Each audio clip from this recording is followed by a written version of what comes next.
I couldn't believe it. Karen's HOA rule applied only to my house and nobody else. If you love powerful stories, you don't want to miss this. But before we continue, tell us where you are watching from. It makes us happy to see how far our stories travel. Please like, comment, and subscribe. The notice arrived. My lawn violated HOA standards. I blinked. Across the street, the Parkers had an entire jungle of weeds, and the Johnsons had a flamingo army that would make Miami jealous. But Karen, she made a special one house only decree just for me. At the next HOA meeting, Karen walked in like a monarch with a vendetta, clipboard in hand, radiating smug superiority. She read the rules with the kind of relish usually reserved for scandal novels, making sure everyone saw how in control she was. Except, of course, the rule applied only to me. I leaned back in my chair, calm, sipping coffee, letting her self-important words linger in the room. Then I smiled. Slow, deliberate, loud enough for the room to catch. So, this rule applies only to me? Whispers rippled. Heads turned. Karen's grin flickered. And the rest of the neighborhood? I asked, voice smooth but pointed.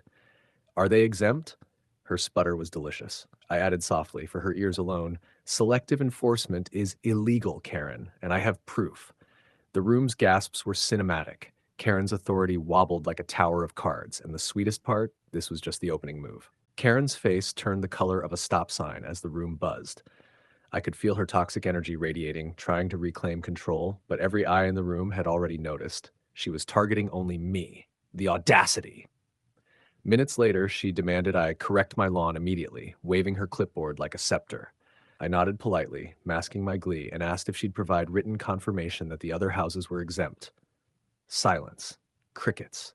She stammered, caught mid-power trip. That night, I dug into HOA records.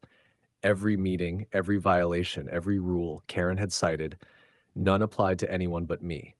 I printed screenshots, emails, and even dated photos of my neighbors' lawns, proof of her selective vendetta. The next morning, I sent a carefully crafted letter to the HOA board and CC'd the city inspector. When Karen arrived at the next meeting expecting submission, she found herself facing a room full of faces suddenly skeptical. Her emails, once sacred scripture, were now evidence against her. We just wanted to keep the neighborhood nice, she said, shaking. I leaned forward, calm, letting the silence do the work. Selective enforcement isn't just unfair, I said, voice soft but deadly. It's illegal, and now the city is reviewing every one of your rules. The collective gasp was perfect. Karen's smug aura collapsed like a house of cards. She tried to argue, tried to charm, tried to gaslight, but it was useless. Every move she made only dug her deeper into embarrassment. I sat back, enjoying the slow, sweet unraveling. Her power had turned into spectacle, her toxicity exposed, and the room watched, fascinated and amused. And this was only the beginning. The sweetest revenge was still brewing.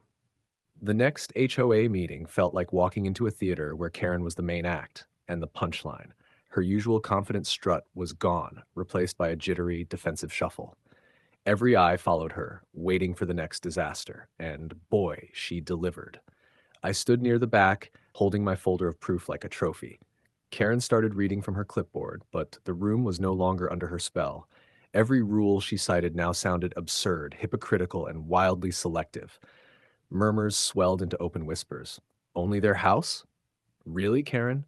When she tried to scold me for disrespect, I smiled sweetly, the kind of smile that makes villains rethink their entire life. Karen, I said, voice soft but razor sharp, I respect rules, but they should apply to everyone equally. The words landed like a hammer. Then the final twist. I revealed the city inspector's note, confirming a full review of Karen's selective enforcement. Every neighbor now had documented evidence in hand, each more incredulous than the last. Her face twisted in disbelief, like she'd just been caught mid-lie on live TV. Karen's meltdown was spectacular, ranting, sputtering, gaslighting, all in a room that now quietly watched her self-destruction unfold. The more she tried to regain control, the deeper she sank into humiliation. By the time the meeting ended, Karen was isolated, exposed, and powerless.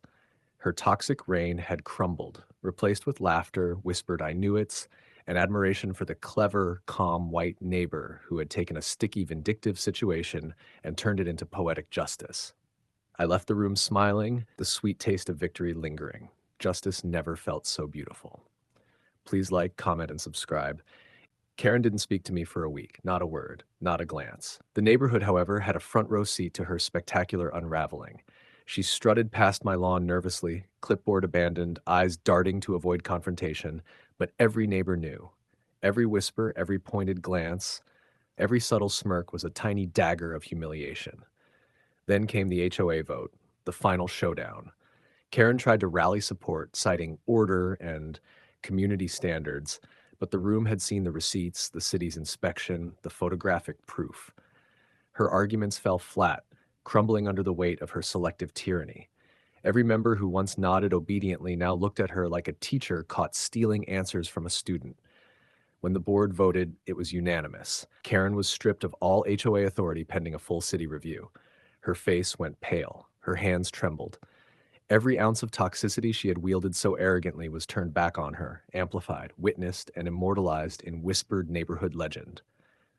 I watched calmly, a subtle smile on my face. Sweet justice had never tasted so pure. The neighbors cheered quietly, some shaking their heads in disbelief. Karen tried one last desperate attempt to claim moral high ground, but it was too late. The room had moved on, and her reign of selective terror was over. That evening, as I trimmed my violating lawn, now perfectly legal and admired, I realized the beauty of a well-played, patient plan. Karen's power had been undone not by anger, but by precision, wit, and undeniable proof. The lesson was clear. Toxic authority only lasts as long as no one checks it. And when they do, it crumbles spectacularly. Please like, comment, and subscribe.